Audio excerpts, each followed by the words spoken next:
All right, hey guys. So we've already gone over the forward head positioning of how it affects the upper body and the middle portion of your body. Now we're gonna go over the lower portion of our body, meaning the knees and the feet. Okay, so if you haven't checked out the first and second videos, make sure you do that so that everything ties into helping these portions of your body if you're having problems with your knees or your feet. Okay, so let's get into why the forward head positioning is so important, or how it affects your knees and your feet. Okay, so whenever the head is forward, the hips will tilt back, but also the knees fall in. When the knees fall in, the feet fall in. So if I was to bring my hips forward, my knees will turn out and my arches will come up. But that can only happen if my head is backward. But it's really challenging if my head is forward to push my hips underneath me and to keep my knees out. It's very counterintuitive, doesn't feel very good. So it's also important that we know that we don't want to always be unable to go in and out of our body. Okay, but if we're not able to come out of this position here, meaning if I can't push my knees out and if I can't bring up my arches, that's a problem. Because mainly you're probably going to have knee problems in the inside here. You might be grinding away at your meniscus. You're probably going to be having some shin pains. Maybe even runners are going to have this problem.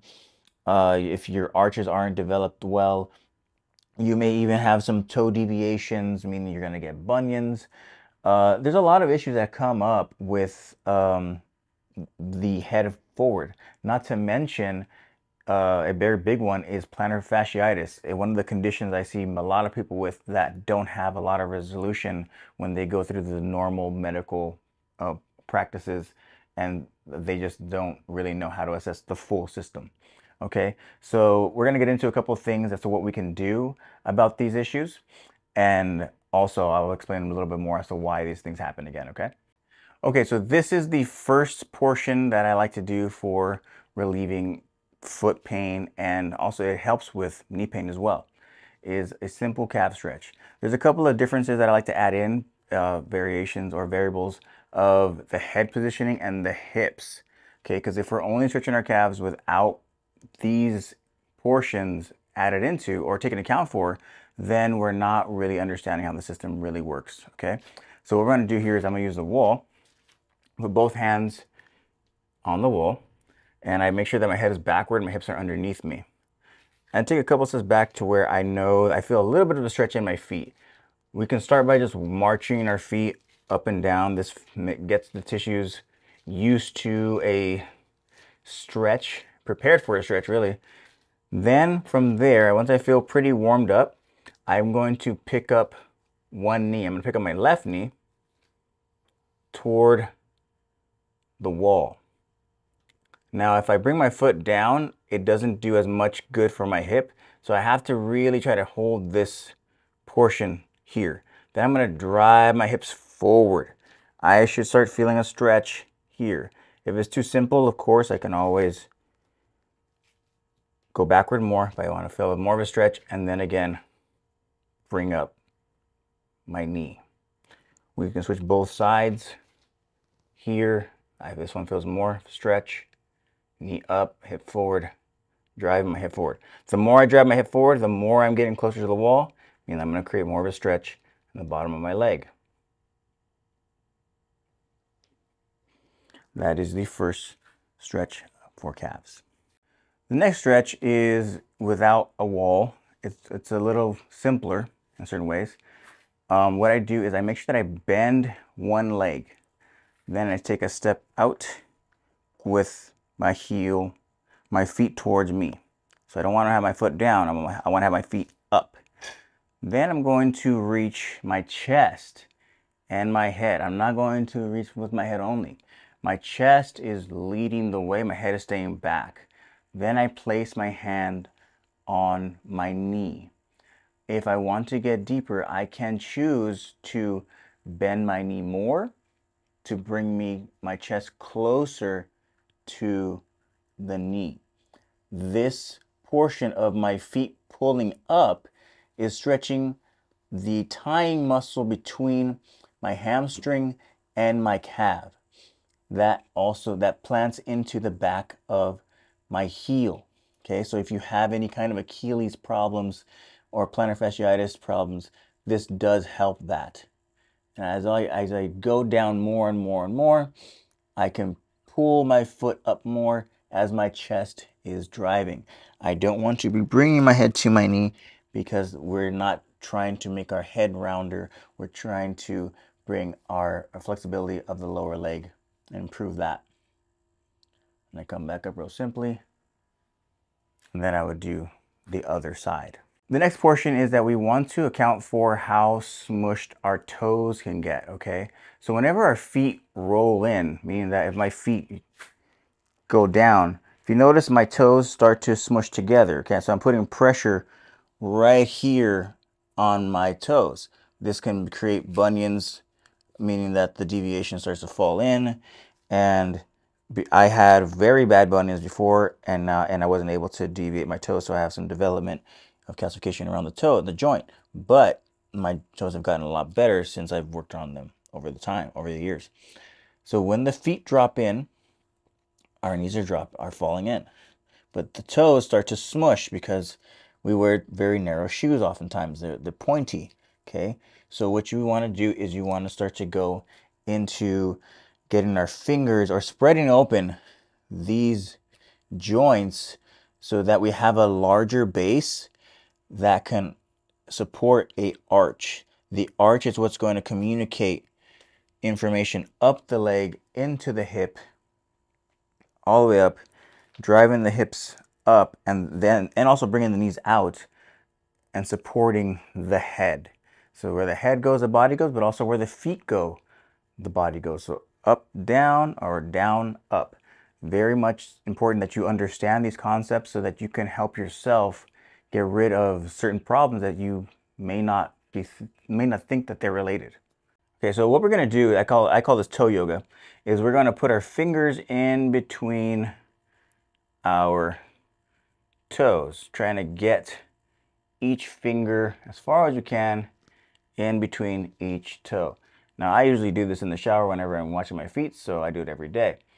But if I really want to take my time to get my whole knuckle all the way through, wiggle them in there. Once I have a pretty deep enough, whatever feels comfortable for you is important, not a competition. I try to get my fingers as far deep as I can into the joint so that I have I can tell that my toes are opening up well. From here, I'm going to hold the top of my foot with the other hand, because what I want to do is I want to twist the foot in and out, and I don't want the whole ankle to roll. So if I lock in the other portion of my foot here, I'm only going to move the front forefoot. This is going to help. And then if I feel like I'm opening up more, I can dig my fingers even deeper. And I'm just going to roll open this. This is also very good for climbers to do. If you're a climber and you're wearing those little shoes, you're smushing your toes together, you might want to try this out. Now I also want to go forward and backward. And I'm supporting this by also moving my foot. So it's a assisted stretch. The foot is opening. I'm moving my toes with my hand. I'm not just driving it with my hand, I'm also moving my foot. So I'm actively moving together, okay? I can go back here and there, in and out, up and down. Then I want to open my toes while spreading my fingers. So I'm trying to open my toes, connect that, hold that, so that I don't have as much pressure on my fingers. Then I can bring my fingers out and try to hold that. And that is called toe yoga. Okay, so this portion is going to be utilizing a ball. Okay, this is a spiky ball for releasing fascia, but you can be using a hard lacrosse ball, something that's maybe even a baseball, something that's very firm, but not too squishy like a tennis ball. That's going to be too soft. Okay, so what we're going to be doing is we're going to be releasing the front portion of our shin here and the lateral portion of our shin. These muscles get beat up pretty much whenever our foot does this. If a foot does this or that, mainly this. These are all these muscles that are in front of the shin there are getting activated too much. That takes away from your ability to actually activate the muscles behind on the other side and that pull up the arch, which also affects your big toe. So in order for me to start to try to strengthen my feet and get a better arch or better foot control, healthier feet, I need to release these portions of my leg because they are overly worked. How do we do that?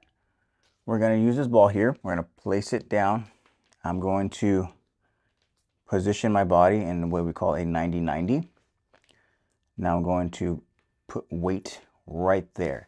Now I'm going to have hands on one side or the other, and I'm going to bring my butt off the floor and position my body to move onto the point. If this is hard for you, you can have the leg there. You can put pressure on it with your hand. It's not about the position, more so it's more about getting the release. So however you can get the release of, or put pressure down onto the from the shin to the ball, that's going to be good for you. You can even come up to the front. You can move it this way. The leg can be on the other side of you, this way, on all fours. It's really however you need to get your position in order for yourself to get the release of the shin.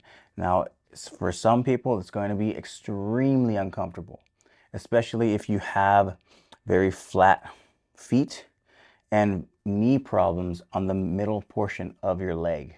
Okay, so be very aware of that. All right, guys, so that concludes the series on forward head positioning and how that affects your entire body. If you haven't already checked out the first and second videos, make sure you follow those links. I'm really glad that you are on your journey to helping your body feel better. And if you have any questions, I'm pretty sure we're going to come out with more videos.